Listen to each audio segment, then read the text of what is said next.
안녕하십니까. 강지연입니다. 시민의 방송 TBS는 매일 아침 9시부터 9시 50분까지 TV와 유튜브를 통해 코로나19 특집 생방송을 진행하고 있습니다. 질병관리본부 브리핑에 따르면 어제 오후 4시 기준으로 현재까지 총 1,766명의 확진자가 발생을 했고 사망자도 13명이 발생했습니다. 점점 확진자가 증가하고 있는 상황인데요. 먼저 서울 상황실에 나가 있는 공혜림 기자 연결해서 지난밤 주요 내용들 그리고 현재까지 소식 들어보겠습니다. 공혜림 기자. 네, 서울시 재난안전대책본부에 나와 있습니다. 네, 현재까지 집계된 국내 코로나19 확진 현황부터 살펴볼까요? 네, 질병관리본부가 집계한 현재 확진자 수는 1,766명입니다. 하루 사이에 505명이 추가된 것인데요. 지역별로 살펴보면 대구 1,132명, 경북 345명으로 전체 확진자의 84%를 차지했습니다. 이어 서울 56명, 경기 62명, 부산 61명 등으로 집계됐습니다. 확진자 상당수는 신천지 대구교회, 경북 청도대남병원과 관련된 것으로 확인됐습니다.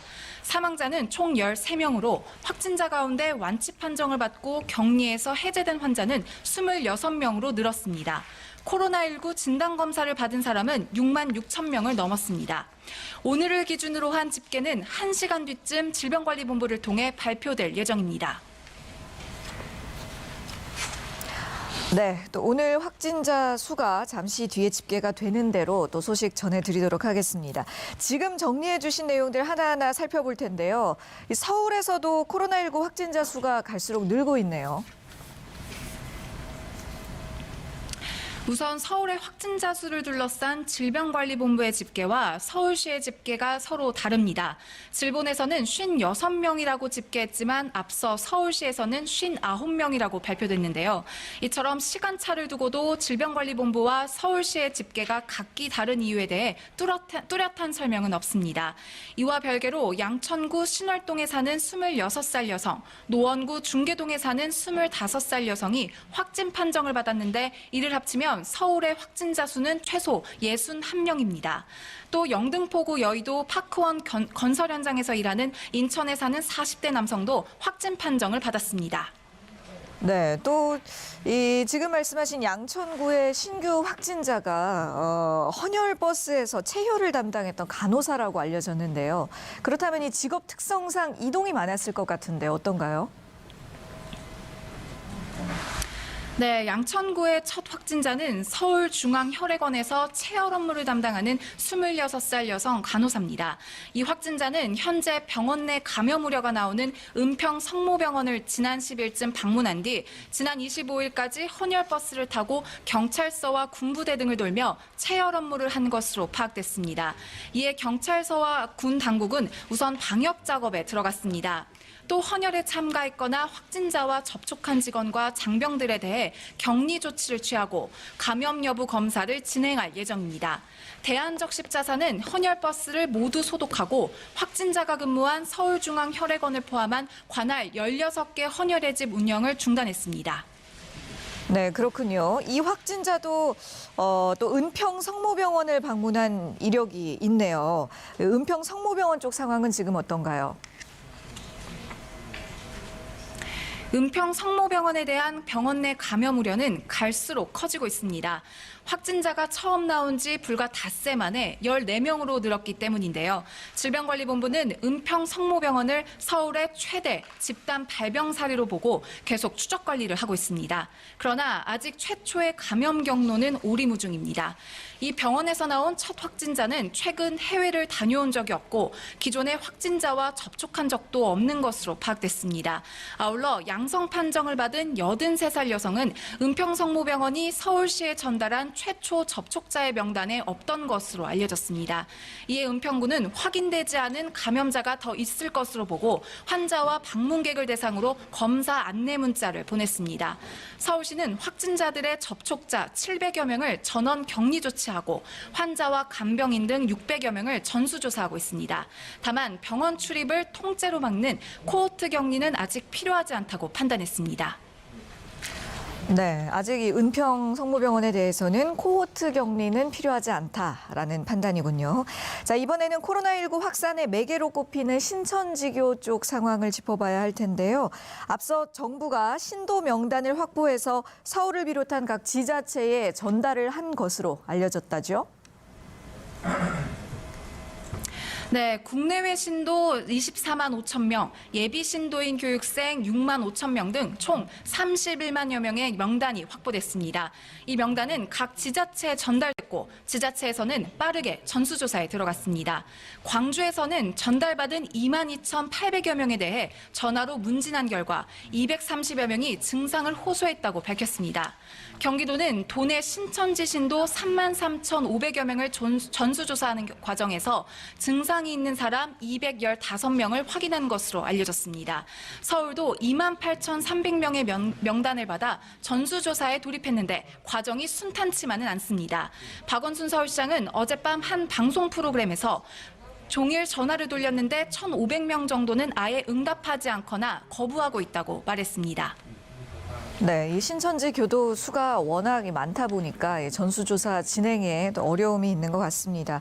이번에는 사망 현황 살펴보도록 할 텐데요. 현재까지 사망자가 13명으로 집계됐는데 어제 발생한 마지막 사망자의 경우는 병상이 없어서 치료를 제때 받지 못했다고요. 네, 13번째 사망자는 대구의 70대 남성으로 병상이 없어 입원을 기다리던 중에 숨진 것으로 알려졌습니다. 이처럼 확진자가 다수 발생한 대구시는 병상 부족 사태를 겪고 있습니다. 대구의 확진자 가운데 절반 이상이 병상 부족으로 입원 대기 중에 있는 것으로 확인됐습니다.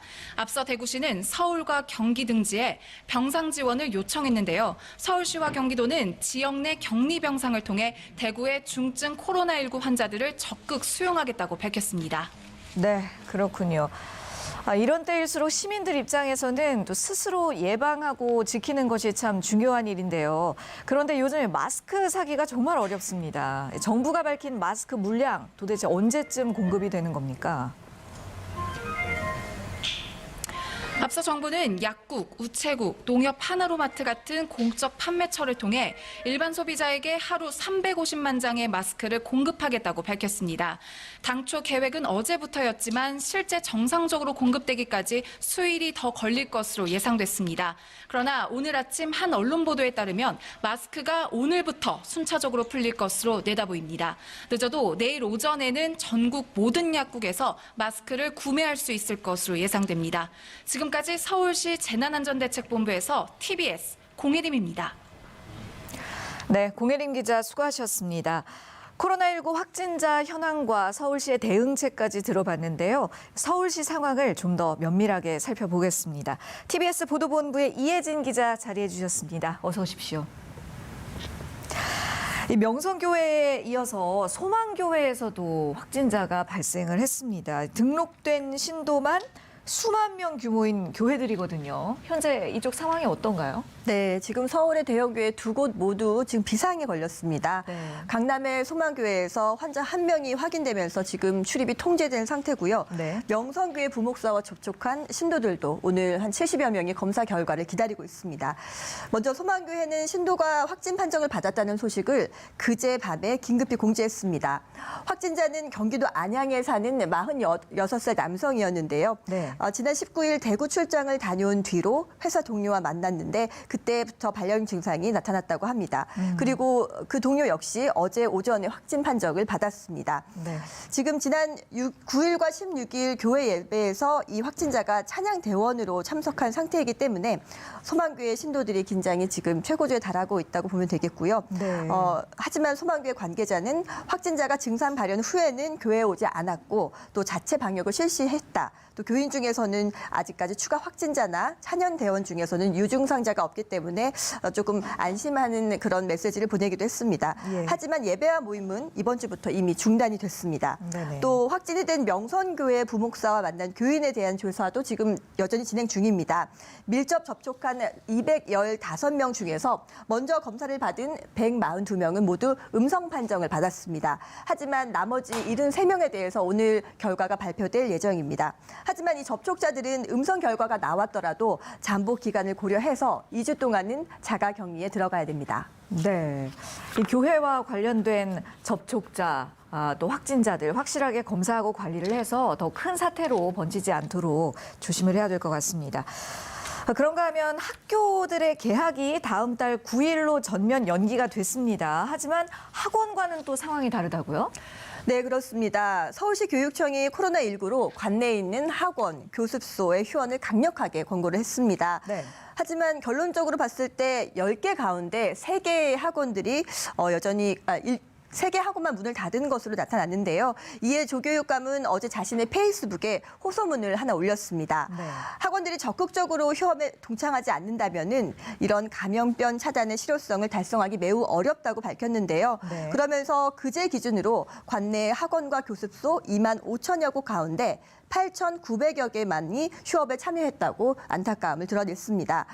이런 가운데 교육지원청별로 조금 살펴보겠습니다. 확진자가 발생한 동작 관악의 참여율이 가장 높았는데요. 1,700개가 학원이 운영이 되고 있는데 네. 이 가운데 1,000개소가 휴원에 동참을 해서 10곳 가운데 6곳이 휴원을 했습니다. 그렇군요. 그런 반면 대치동 학원과는 조금 반대된 모양새입니다. 다른 곳보다 학원이 굉장히 많은데요. 5,200여 개가 운영이 되고 있는데 이 가운데 1,000개에 못 미치는 970여 개의 곳이 휴원을 한 상태여서 그러니까 한마디로 5분의 1만 참여를 하고 있는 거죠. 네네. 그래서 많은 학부모님들께서 조금 이 점 유념하셔서 조금 더 아이들을 학원에 보내는 것을 한 번 더 생각해 주시는 게 어떤가 싶습니다.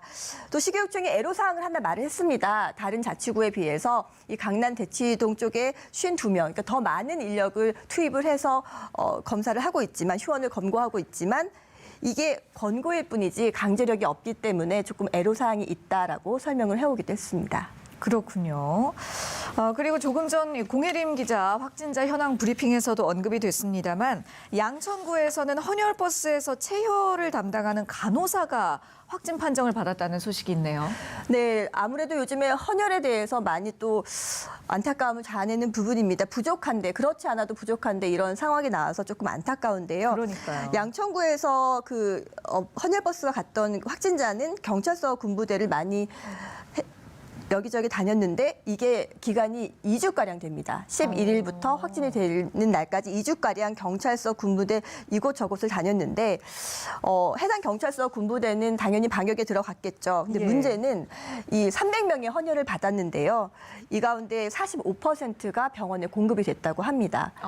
그래서 나머지 수혈이 안 된 혈액에 대해서는 출구를 보류해달라고 요청을 했고 당연히 그 헌혈 서울 시내에 운영되고 있는 16개 헌혈의 집 운영도 잠정 중단될 상태입니다. 네. 근데 여기서 조금 저희가 주의 깊게 봐야 될 것은 전문가들은 혈액에 통한 감염성은 조금 낮다라고 진단을 하고 있는데요. 또 이 간호사가 마스크를 쓰고 손 소독을 한 상태에서 체혈을 했기 때문에 네. 아무래도 체혈 과정에서 전염될 가능성은 조금 낮을 것이다라고 판단을 했습니다. 그렇군요. 서울시 쪽 상황들, 소식들 간략하게 살펴봤고요. 이번에는 대구로 가봐야 할 것 같습니다. 대구 확진자가 이제 1,000명을 넘어섰어요. 상황이 하루가 다르게 심각해지고 있는 것 같은데, 이 부분 어떻게 보시나요? 네, 어제 대구 병상을 기다리던 환자 가운데 13번째 사망자가 발생했기 때문에 아마 이 문제가 더 부각이 되고 있는 것 같은데요. 네. 가장 중요한 것은 심각한 병실 부족 사태입니다. 지금 대구 지역의 확진자 가운데 절반가량이 병상을 배정받지 못한 상태인데 네. 집에서 대기 중인데 이 가운데 또 다른 사망자가 나오면 안 된다라는 우려의 목소리가 커지고 있는 부분입니다. 네. 그래서 어제 오후 기준으로는 대구 내 확진자 1,434명 가운데 입원 치료를 받은 환자가 515명에 불과하다고 합니다. 그래서 정부가 주변의 병상 확보에 총력을 다한다고 발표를 했죠. 우선 경북 내에 있는 13개 병원에서 26개 음압 병상을 확보를 했다고 했고요. 안동, 포항에 있는 의료원들을 감염병 전담 병원으로 지정을 해서 모두 811개의 병상을 확보하겠다고 했지만 예. 앞으로도 또 대구 지역에는 감염 확진자 수가 더 늘어날 가능성이 있기 때문에 그렇죠. 네, 조금 더 확보돼야 되지 않을까 싶습니다. 그렇네요. 코로나19 사태로 인해서 이 사회 곳곳에서 이렇게 여러 가지 문제점이라던가 어려움을 겪고 있는 분들이 많은 가운데 또 이런 소식도 전해졌습니다. 홍남기 부총리가 임대료를 내리는 건물주들, 이른바 착한 임대 임대인들에 대한 지원 대책을 또 내놨다면서요. 네, 그렇습니다. 아마 이 부분은 조금 따뜻한 소식이 되지 않을까 싶습니다. 예. 아무래도 자영업 세입자들이 위기에 봉착하니까 정부가 임대료를 인하해준 건물주들을 대상으로 임대료 중에 절반을 세금으로 지원해주겠다라는 나름의 인센티브제를 발표를 한 건데요. 착한 건물주 또 임대인의 이런 이른바 캠페인 같은 것들을 더 확산하자는 취지로 보시면 되겠습니다. 네. 먼저 홍남기 부총리는 올해 상반기 6개월 동안에 임대료를 인하하는 개인 또는 법인을 대상으로 인하 액수를 절반을 소득세, 법인세에서 감면해 주겠다고 했는데 예. 이를테면은 A 상가가 한 달치 월세 500만 원을 건물주가 받지 않기로 했다면은 네네. 내년에 내는 소득세에서 250만 원을 감해주는 그런 것으로 보면 되겠는데요. 납부해야 될 세금이 250만 원에 못 미칠 수도 있습니다. 네. 이럴 경우에는 해를 넘겨서라도 250만 원어치의 세금의 혜택을 주겠다라고 설명을 했습니다. 예. 두 번째는 또 정부가 빠른 법 개정을 통해서 아무래도 4월 달부터 개정이 발의가 되지 않을까 싶은데요. 정부 소유 재산에 입주한 또 임대인들이 굉장히 많습니다. 이 소상공인들에 대해서는 임대료를 3분의 1 수준으로 받겠다라고 발표를 한 거고요. 네. 마지막으로는 코레일, 인천공항공사, 한국토지주택공사 이렇게 103개 공공기관이 소유한 시설들이 있는데 네. 이 시설들 전체에 대해서 임대료를 최대 35%까지 인하하겠다라고 발표를 했습니다. 그렇군요. 정부 차원에서도 여러 가지 대책들을 또 궁리를 하고 있는 것 같습니다. 자, 조금 전에 이 대구 소식 전해드리면서 잠시 나왔던 이야기인데 어제 대구에서 병상을 기다리던 74세 환자가 숨지는 안타까운 소식이 있었습니다. 이제 드디어 이 병상 부족 문제가 수면 위로 드러났다고 볼 수가 있겠는데요. 이 부분에 대한 이야기는 이미 여러 번 보도가 됐었어요. 이 병상 부족 예측을 하기도 했던 문제인데 대책은 없습니까? 네. 대구에 계신 자가 격리자들이 가장 많이 불안해하는 것들이 언제 입원할 수 있나 하는 불안감인데요. 그러니까요. 네. 아무래도 지금 정부는 숫자로 말할 수밖에 없습니다. 당분간 811개의 병상을 확보하겠다라는 대책이 있었는데 예. 많은 의료 전문가들이 이분들의 심리적인 부분도 해소가 돼야 된다라고 강조하고 있기 때문에 네. 병상 확보와 더불어서 대구에서 집에 있는 자가 격리자들을 대상으로 한 심리치료도 병행이 돼야 되지 않나 하는 것들이 전문가들의 조언이기도 합니다. 네, 그렇군요. 사망자 이야기 조금 더 해보겠습니다. 사망자 13명 가운데서 9명이 기저질환을 앓고 있었다면서요. 네, 국내 사망자가 지금 13명 나왔는데요. 이 네. 중에 85%가 됩니다. 예. 50대 이상인 것으로 집계가 됐습니다. 또 사망자 중에서 70%에 가까운 7명은 지금 표에 보시는 대로 기저질환을 앓고 있었는데요. 첫 번째 사망자가 폐질환을 앓고 있었고 같은 폐질환을 무려 5명이 앓고 있습니다. 네. 오랜 투병으로 이분들이 면역력이 굉장히 악화된 상태인 걸로 조사가 됐습니다. 네. 장기 입원으로 이렇게 면역 기능이 저하되면은 정신질환자의 경우에는 연령과 상관없이 최대 20%까지 치사율이 높아질 우려가 있다고 전문가들은 진단을 하고 있기 때문에 네. 아무래도 이런 면역력 부분에 있어서 전문가들이나 의료진들이 조금 더 신경을 써야 되지 않을까 싶습니다. 그렇군요. 조금 전에 전해드렸던 착한 임대인들에 대한 정부 지원 뭐 이런 내용과 마찬가지로 또 훈훈한 소식들도 있네요. 대구 지역을 향한 온정의 손길이 늘어나고 있는데 특히 기업들의 기부가 이어지고 있다고 합니다. 어떤 기업들이 도움을 줬나요? 네, 먼저 지난 26일에는 삼성, 현대차, SK, LG, 롯데 등 이 우리나라 대기업 5대 그룹이 460억 원의 기탁금을 출연을 했습니다. 네. 그런데 이제 성금 릴레이가 조금 펼쳐지는 모양새인데요. 27일에도 포스코, GS, 현대중공업 등 주요 기업들도 성금을 기탁했습니다. 네. 포스코 그룹은 아무래도 경북의 포스코 본사와 사업장 다수가 소재에 있기 때문에 50억 원을 지원한다고 밝혔고 네. 현대중공업 그룹도 10억 원을 지원을 했고 또 GS 그룹이 성금 10억 원을 기탁했습니다. 네. 유통 대기업들의 성금은 조금 이색적입니다. 생필품과 마스크 등 자기들이 이제 생산하고 있는 물품들을 지원을 한 건데요. 네네. 먼저 CJ제일제당은 햇반으로 유명한데 예. 이 가정 간편식 15,000개를 대구에 있는 의료진과 격리 환자들에게 기부를 했고요. 네. CJ 올리브영은 마스크와 항균 물티슈 10,000개를 기탁을 했습니다. 또 네. CJ 대한통운은 3월 1일부터 한 달 동안에 대구와 경북 지역에 있는 주민들을 대상으로 택배비를 받지 않고 무료로 택배 서비스를 하겠다고 설명했습니다. 그렇군요. 이렇게 또 굵직한 대기업들이 먼저 나서서 이 온정의 손길을 내민다면 또 좋은 모범 사례가 될 것 같습니다. 자, 화제를 좀 돌려서요. 어제가 정부가 공급한 마스크 공급 첫날이었습니다. 첫날 어땠는지 분위기 좀 전해주실까요? 네, 24일부터 직장인들에게는 이 마스크가 아주 필수품이 됐죠. 왜냐하면 그렇죠. 저희 회사도 마찬가지겠습니다만 입장을 불허하고 있기 때문인데요. 네. 그렇기 때문에 마스크 수요가 이번 주부터 갑자기 폭발적으로 늘어나기 시작했습니다. 네네. 따라서 정부가 우체국과 농협 이런 공적 유통기관을 통해서 마스크를 공급하기로 했지만 사실 실제 현장에서는 구하기가 힘든 것이 사실인데요. 이런 어려움을 덜고자 각 지자체들이 노력을 하고 있습니다. 먼저 대구에서는 마스크 보급이 어제 오후 5시부터 우체국에서 이루어졌는데요. 전화 연결을 어제 시민하고 하면서 이야기를 나눠봤는데 네. 5시에 판매가 되기 때문에 3시부터 줄을 섰다. 그런데 대기표를 100번 받으셨다고 하더라고요. 2시간 전에 가셨어요. 예. 아. 그래서 다행히 그래도 이렇게 추운데 기다리고 있지만 마스크를 구할 수 있어서 다행이다라고 다행이네요. 말씀을 하셨고요. 네. 강릉 사례 같은 경우에는 강릉시가 이미 자체 확보에 나선 마스크가 있었다고 합니다. 네. 그래서 주민센터에서 싸게 판매를 했는데 예상보다 많은 인원이 몰려가지고 조금 혼잡이 빚어지기도 했고요. 네. 주민센터가 문을 열기 한두 시간 전, 그러니까 7, 8시가 되겠죠. 그때부터 사람들이 수백 미터의 줄을 섰다고 합니다. 네. 판매 가격은 한 장당 강릉시가 매입한 1,700원에 공급이 됐는데 예. 여기서 조금 우려가 되는 부분은 수백 미터 줄을 서면은 아무래도 사람들이 한두 시간 동안 계속 운집해 있게 됩니다. 네. 여기서 또 다른 감염 사례자가 나오지는 않을까 하는 우려들이 조금 각계각층에서 일기도 했습니다. 그렇네요. 또 이 마스크 구입과 관련된 다른 애로사항들도 있을 것 같은데요. 어떤가요? 네, 바로 노인분들을 대상으로 조금 이런 문제들이 많이 일어나고 있는데요. 네. 나는 온라인 쇼핑을 못한다 하시는 어른분들이 굉장히 많이 계십니다. 예. 그래서 우체국이 판매 대상지이기 때문에 어제 하루만 하더라도 우체국에 굉장한 문의가 쏟아졌는데 네. 실제로 거기서는 고성이 약간 오가기도 했다고 합니다. 왜냐하면은 분명히 정부에서는 수도권에서는 우체국에서 판매를 하지 않는다라고 공지를 했음에도 불구하고 할아버지 할머니들께서 많이 오셔서 문의를 했기 때문이고요. 네. 농협 하나로마트에서도 같은 소동들이 지금 일어나고 있습니다. 반면에 온라인 마트에서는 지금 갑자기 가격이 또 폭등하는 사례가 있어요. 예. 그래서 오프라인보다 온라인에서 더 비싸게 오히려 평소에는 반대로 온라인에서 저렴하게 구입할 수 있는데 그렇죠. 지금은 온라인에서 오히려 마스크 가격이 더 올랐습니다.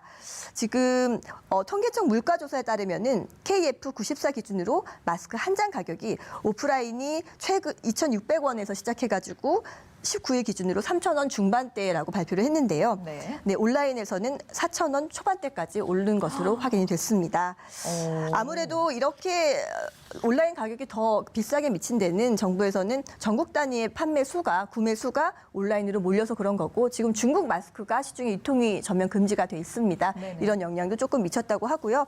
하지만 정부가 조만간 500만 장의 마스크를 약국이나 농협 공급한다고 분명히 말을 한 만큼 네. 조금만 더 기다리면 될 것 같고 일단 오늘부터 120만 장이 전국의 약국을 통해서 판매가 됩니다. 그리고 서울 경기 지역을 제외한 1,900개 농협에서도 주말부터는 점포당 300장, 우체국에서는 점포당 400장이 판매가 될 것으로 보이니까요. 조금 네. 더 서둘러서 마스크 사시는데 집중하시면 되겠습니다. 네, 좀 더 살펴보시고 또 서두르시면 좋겠습니다.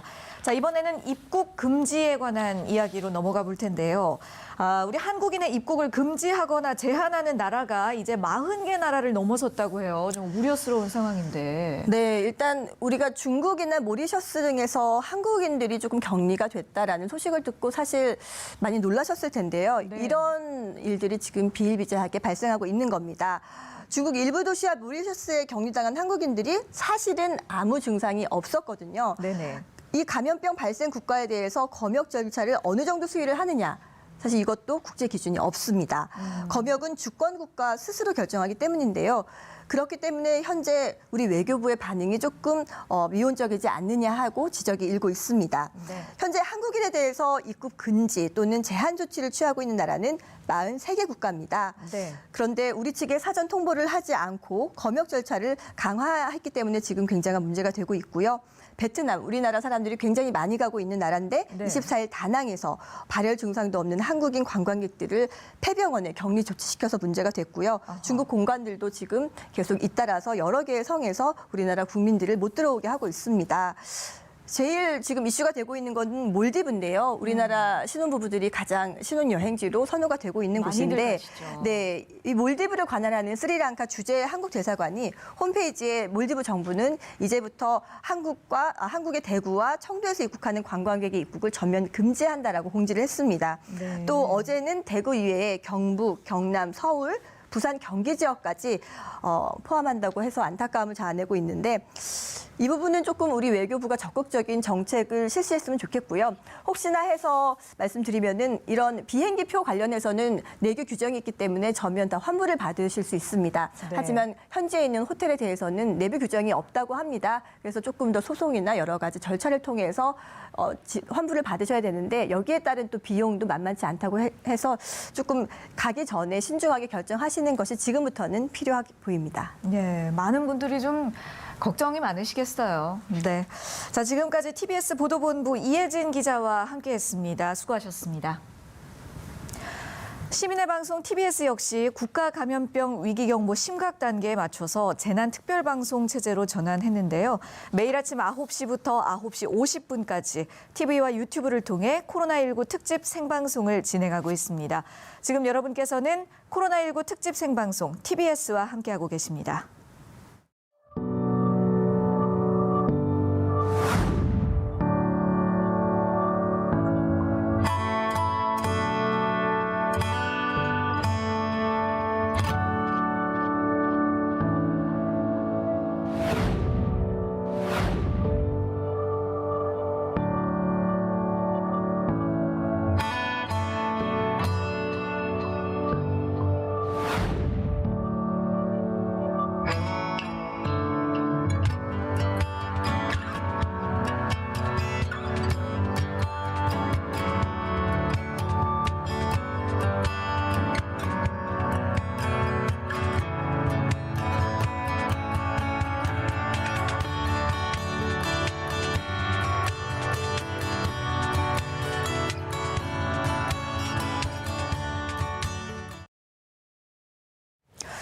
네, 모두가 힘든 시기를 보내고 있지만요. 무엇보다도 열악하고 급박한 의료 현장에서 치료에 애쓰는 의료진들이 가장 선두에 서 있는 분들임은 틀림이 없을 것 같습니다. 기업들의 기부뿐만 아니라 망설임 없이 대구로 내려가는 봉사하는 분들, 또 간식과 먹거리 등을 선별진료소에 보내는 분들도 있고요.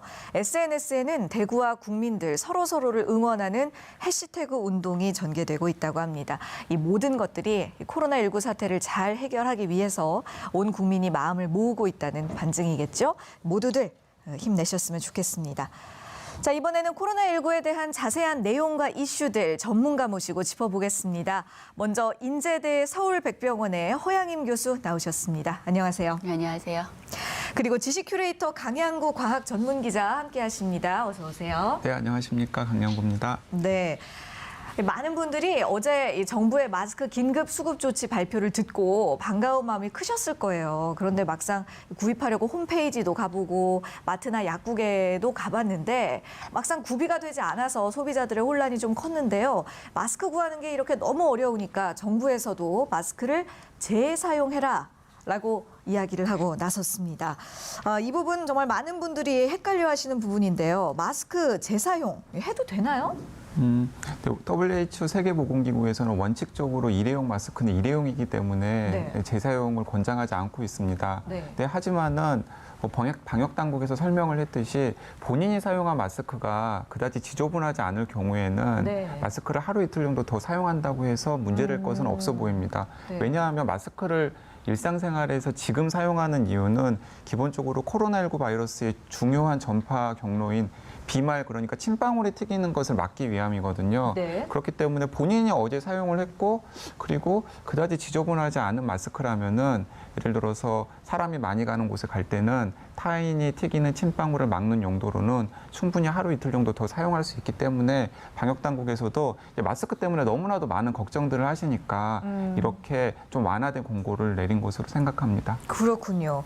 허양임 교수님은 이 부분 어떻게 생각하세요? 네, 사실 일회용으로 사용할 수 있으면 너무 좋겠지만 지금 모든 사람이 거의 사용하고 있고 네. 수급이 원활하지 않은 상태에서는 본인이 사용한 거에 한해서는 많이 오염되지 않은 상태에서는 사용은 할 수 있을 것 같고요. 다만 마스크를 본인이 썼더라도 쓰고 벗을 때 반드시 벗기 전에도 손을 깨끗하게 30초 이상 닦아야 되고, 그리고 다시 착용할 때도 이제 끝만 만지는 등 약간 이렇게 주의는 좀 필요하실 것 같습니다. 네, 그렇군요.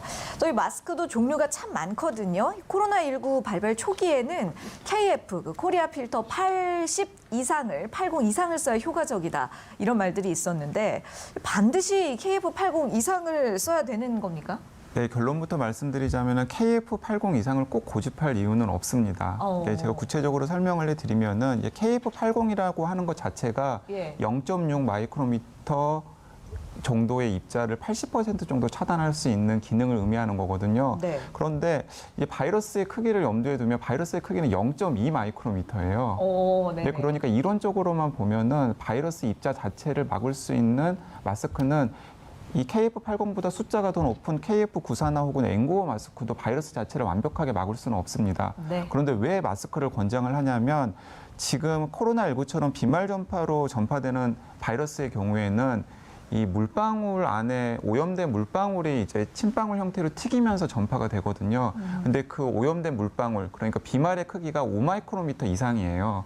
그렇기 때문에 KF80 정도의 마스크로는 충분히 막을 수 있기 때문에 이제 방역당국 초기나 혹은 많은 전문가들이 KF80 이상의 마스크를 권했던 것이죠. 예. 그런데 생각을 해보면은 우리가 일상생활에서 쓰는 천 마스크나 혹은 일회용 마스크 정도에도 과다한 침방울이 튀기지 않는 한은 일상생활에서는 충분히 침방울을 막을 수가 있거든요. 예. 그렇기 때문에 병원이나 혹은 감염자들이 굉장히 많은 특수한 환경을 제외하고 일상생활에서 자신을 지키는 데는 KF80 마스크를 구할 수 없다면은 네. 천 마스크나 혹은 일회용 부직포 마스크로도 충분히 예방 효과가 있습니다. 그래서 이런 내용들을 정리를 해가지고 방역 당국에서 조만간 발표를 할 예정으로 알고 있습니다. 아, 그래요? 네. 네. 좋은 정보가 될 것 같습니다. 꼭 KF80 이상을 고집하실 필요는 없다고 하네요.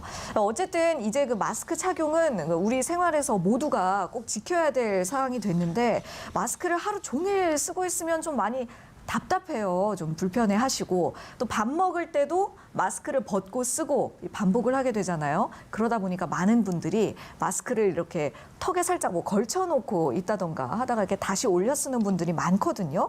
이렇게 하는 건 괜찮은가요? 네, 사실 마스크의 목적은 결국 비말이 우리 호흡기로 들어오지 않게 하는 게 목적인데요.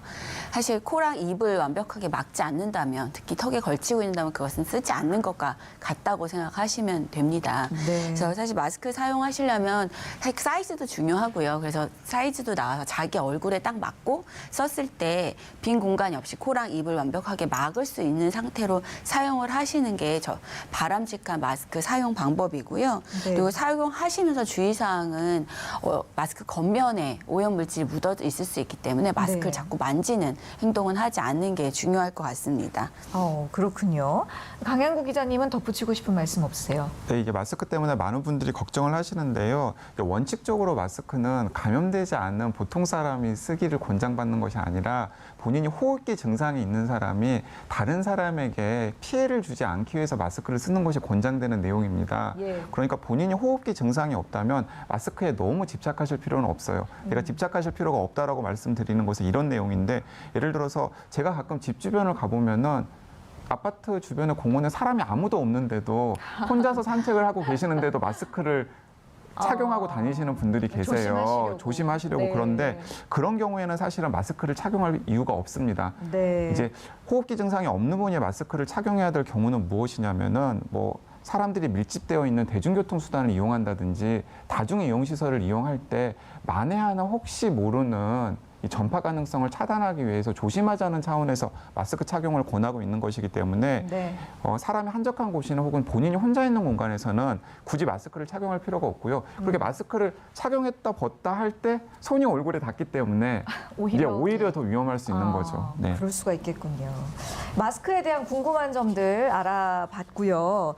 마스크 착용 외에도 코로나19 때문에 우리 생활에 정말 많은 변화가 있었습니다. 특히 사람이 많이 몰리는 마트나 시장에서 장 보는 분들이 많이 줄었고 대신에 온라인 쇼핑몰 많이들 이용을 하시는데요. 여기서 또 걱정이 있죠. 온라인 주문하면 상품이 박스로 오잖아요. 근데 혹시 이 택배 상자를 통해서 바이러스가 옮는 게 아닐까? 걱정을 많이들 하시더라고요. 실제로 어떤가요? 네, 이런 걱정을 우리나라 시민들뿐만 아니라 전 세계 각국 시민들이 많이 하시나 봐요. 그래서 네. 오죽하면 세계보건기구에서 이렇게 공식 입장을 내놓았습니다. 이 소포 같은 물체 표면에서는 바이러스가 오래 생존하는 것이 불가능하기 때문에 네. 택배를 통한 바이러스 전파는 전혀 가능하지 않다라고 세계보건기구에서 명확하게 밝혔고요. 네. 제가 한 감염내과 선생님께 자문을 부탁드렸더니 웃으시면서 진짜 나쁜 의도를 가지고 감염자가 그 택배에다가 침을 뱉더라도 아이고. 배달되는 과정에서 이미 그 택배 표면에 묻어있는 바이러스가 소멸되기 때문에 예. 전혀 그 택배를 통해서 전파될 가능성은 없다라고 농담처럼 답변을 하시더라고요. 네. 그러니까 이 정도로 전혀 근거가 없으니까요. 걱정 안 하셔도 됩니다. 네, 택배 박스에 대해서는 뭐 지나치게 걱정 네. 안 하셔도 되겠군요. 그리고요, 또 요즘 이 메시지나 SNS 통해서 의사협회 긴급 권고사항 이라고 코로나19에 관련된 내용들이 오더라고요. 저도 오늘 아침에도 받았는데 많이 오는 내용 중에 하나가 이거예요. 코로나19는 열에 약하니까 뜨거운 물을 자주 마셔라. 찬물, 얼음물 마시지 마라. 이게 사실인가요, 교수님? 물을 많이 드시라고 하는 것은 모든 감염성 질환을 예방할 때, 특히 호흡기 질환을 예방할 때 필요하다고 얘기를 드리고 있어요. 하지만 이제 뜨거운 물이나 찬물이랑 크게 차이가 있다기보다는 네. 뜨거운 물을 먹는다고 해서 그게 바이러스를 죽이거나 아니면 우리 체온을 올려서 바이러스 이기하거나 그런 효과가 있는 건 아니기 때문에 단지 수분 섭취를 충분히 해서 점막이 건조하지 않도록 유지하는 수준에서 수분 섭취를 하시면 될 것 같습니다. 네, 그렇군요. 또 같은 맥락인 것 같은데요. 이 외출하고 집에 돌아와서 손 씻기는 뭐 당연한 일인데 하루 종일 입고 있던 우리 옷도 걱정이 되거든요. 이럴 때 헤어드라이어로 옷을 말리면 도움이 된다. 뭐 이런 얘기도 있던데 이건 사실인가요? 네, 사실은 전혀 근거가 없는 가짜 뉴스고요. 그래요? 일단은 뭐 오시 전 걱정이 되시면은 세탁을 하는 게 가장 효과적인 방법이고요. 네. 이제 겉옷 같은 경우에 혹시 바이러스에 오염되었을지 모른다 하는 걱정이 든다면은 그냥 그 겉옷을 잘 털어서 걸어 놓으면 이 옷 표면에 묻어 있는 바이러스는 그러니까 인체 밖에 숙주 밖으로 나온 바이러스는 금방 소멸이 되거든요. 네. 그렇기 때문에 다음 날 입을 정도가 되면은 만에 하나 옷에 바이러스가 묻어 있다고 하더라도 다 제거가 된 상태이기 때문에 걱정을 안 하셔도 됩니다. 왜 이제 이런 가짜 뉴스에 대해서 많이 말씀을 하시냐면 이런 가짜 뉴스에 자꾸 혹하시다가 보면은 진짜 제대로 된 대응을 꼭 필요한 대응을 못 할 수도 있고요. 또 다른 하나는 자꾸 스트레스를 받게 되잖아요. 네. 내가 이것도 해야 되나 저것도 해야 되나 그런데 그런 스트레스가 사실은 건강에 굉장히 좋지가 않습니다. 네. 그리고 실제로 그런 것들이 바이러스에 자신의 몸을 취약하게 하는 또 요인이 될 수가 있거든요. 그래서 이 재난주간 방송사인 TBS 같은 공신력 있는 방송사에서 나오는 정보에 귀를 기울이시고 소셜미디어에서 도는 근거 없는 정보에 대해서는 약간 귀를 닫으셔도 될 것 같습니다. 네, 그렇군요. 어떤 것이 가짜 뉴스고 진짜 뉴스인지를 잘 가려서 너무 과도한 걱정보다는 꼭 필요한 대응을 하셨으면 좋겠습니다. 그런데 누가 뭐래도 필요한 대응 중에 하나가 바로 손 씻기죠. 손 씻기 중요하다는 거 많은 분들이 알고 계시는데요. 공중 화장실에 보면 물비누 있는 곳들 그런 데는 괜찮은데 고형 비누가 있는 곳들 이런 곳은 손 씻기가 좀 꺼려진다라는 분들도 많거든요. 아무래도 여러 사람이 만졌으니까 이 비누도 혹시나 하는 마음이 드시는 것 같아요.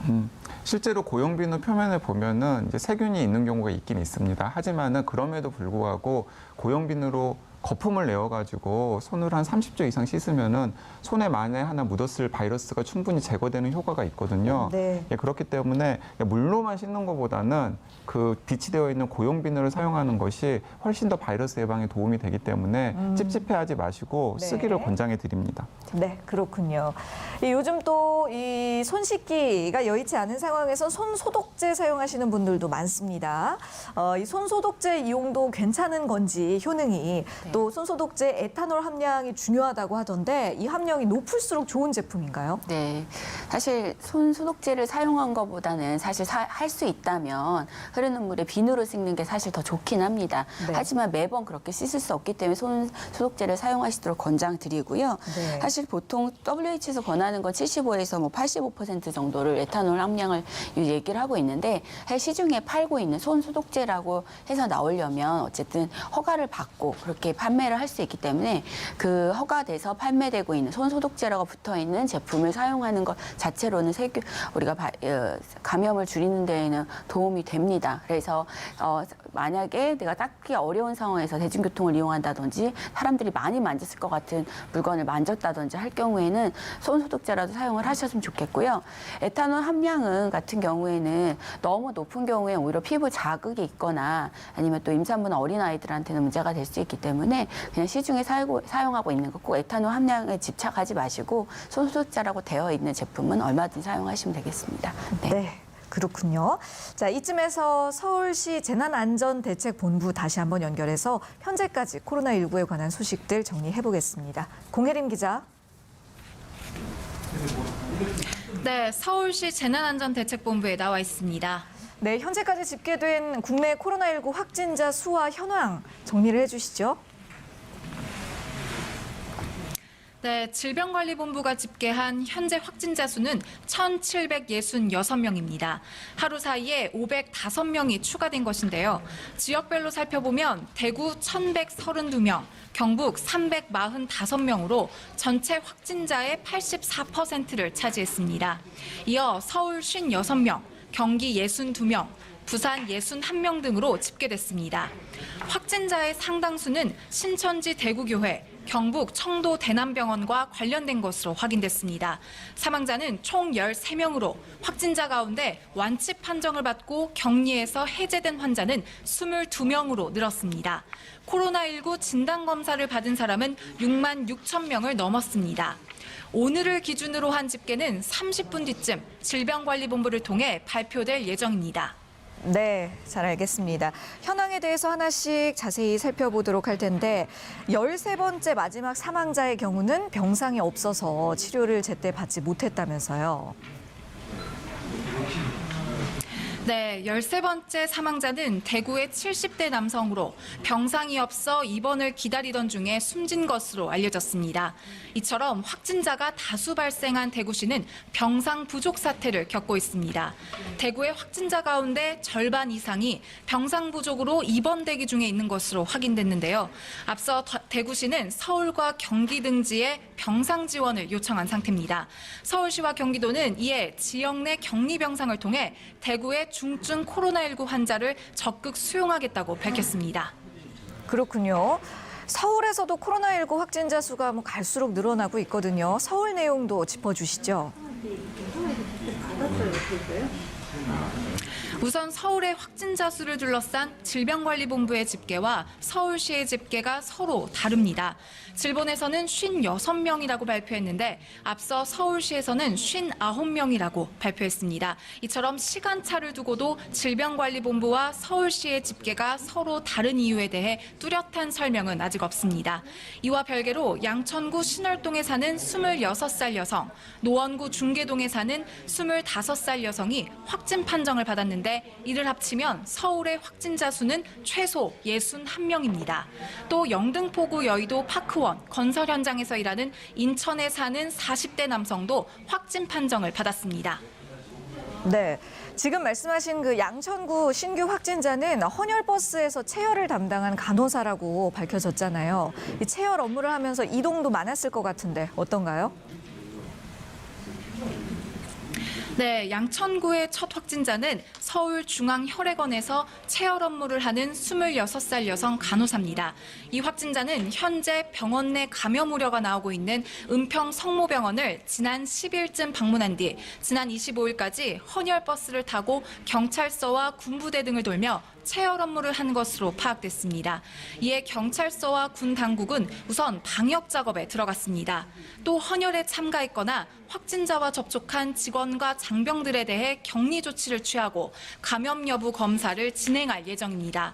대한적십자사는 헌혈버스를 모두 소독하고 확진자가 근무한 서울중앙혈액원을 포함한 관할 16개 헌혈의 집 운영을 중단했습니다. 네, 그럼 이 확진자도 은평 성모병원을 방문한 이력이 있다는 말이잖아요. 그럼 이 은평 성모병원 쪽 상황은 어떤지요? 은평 성모병원에 대한 병원 내 감염 우려는 갈수록 커지고 있습니다. 확진자가 처음 나온 지 불과 닷새 만에 14명으로 늘었기 때문인데요. 질병관리본부는 은평 성모병원을 서울의 최대 집단 발병 사례로 보고 계속 추적 관리를 하고 있습니다. 그러나 아직 최초의 감염 경로는 오리무중입니다. 이 병원에서 나온 첫 확진자는 최근 해외를 다녀온 적이 없고 기존의 확진자와 접촉한 적도 없는 것으로 파악됐습니다. 아울러 양성 판정을 받은 83살 여성은 은평성모병원이 서울시에 전달한 최초의 접촉자 명단에 없던 것으로 알려졌습니다. 이에 은평구는 확인되지 않은 감염자가 더 있을 것으로 보고 환자와 방문객을 대상으로 검사 안내 문자를 보냈습니다. 서울시는 확진자들의 접촉자 700여 명을 전원 격리 조치하고 환자와 간병인 등 600여 명을 전수조사하고 있습니다. 다만 병원 출입을 통째로 막는 코호트 격리는 아직 필요하지 않다고 판단했습니다. 네, 지금까지 서울시 재난안전대책본부에 나가 있는 TBS 공혜림 기자 이야기 나눴습니다. 수고하셨습니다. 시민의 방송 TBS는 매일 아침 9시부터 9시 50분까지 TV와 유튜브를 통해 코로나19 특집 생방송을 진행하고 있습니다. 계속해서 이야기 이어가 보도록 하겠습니다.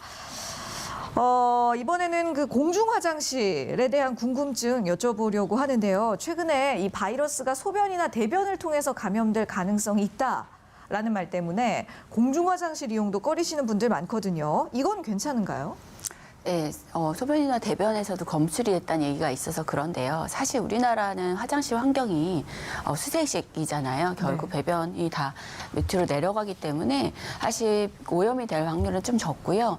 다만 공중 화장실을 이용할 때 주의해야 될 것은 감염자가 어쨌든 화장실을 만지잖아요. 변기도 만지고 물 내리는 혼잡이 부분도 만지고 이런 게 있기 때문에 사용하시고 나서 반드시 손을 흐르는 물에 잘 닦는 것, 그게 더 중요할 것 같고요. 네. 이 감염 때문에 공중 화장실을 이용하지 못할 이유는 없어 보입니다. 네. 다만 또 하나 주의를 말씀드리면 화장실 안에서 핸드폰 사용하는 경우가 많은데 네. 휴대폰을 사용하시면서 휴대폰이 오염될 수 있기 때문에 화장실 안에서는 가급적 사용 안 하시는 게 좋을 것 같습니다. 그렇군요.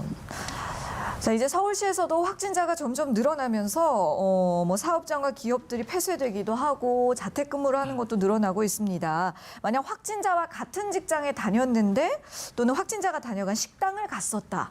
뭐 이런 경우에 검사를 받아야 하나요? 이런 질문도 많거든요. 네, 이제 확진자 동선에 대한 오해가 이제 이번 방역을 하는 과정에서 이제 가장 많은 시민들을 혼란스럽게 한 부분이라는 생각이 드는데요. 확진자가 다녀간 가게나 혹은 건물 같은 경우에는 이미 동선을 발표할 즈음에는 방역과 소독이 완료된 경우가 대부분입니다. 그렇기 네. 때문에 그런 곳을 피할 이유가 전혀 없어요. 그런 곳들은 오히려 방역과 소독이 완료된 곳이기 때문에 다른 곳보다도 훨씬 더 깨끗하고 안전한 곳이라고 제가 확실하게 말씀을 드리고 싶습니다. 네.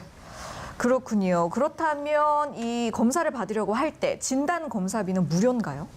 네, 검사비는 이제 대상자가 정해져 있습니다. 모든 분들이 무료로 하실 수 있는 건 아니고요. 중국 위험 지역에 다녀오시거나 아니면 확진자와 접촉하고 나서 14일 이내에 발열이나 호흡기계 증상이 있는 분들이 대상자고 원인 불명으로 폐렴이 발견된 분들 대상입니다. 또 하나 더 확장이 돼서 우리 조사 대상 유증상자라는 게 생겼는데요. 사실 접촉력이 이제는 불분명해졌기 때문에 접촉력이 분명하지 않아도 코로나를 의심할 만한 증상이 있다면 의사의 판단 하에 보호 혜택을 받으면서 검사를 진행하실 수 있습니다. 네, 알겠습니다. 지금까지 서울백병원의 허양임 교수, 강양구 과학전문기자와 말씀 나눴습니다. 두 분 감사합니다. 네, 감사합니다. 네, 감사합니다. 오늘 저희가 준비한 내용은 여기까지입니다. 건강한 하루 보내시고요. 시청해주셔서 고맙습니다.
TBS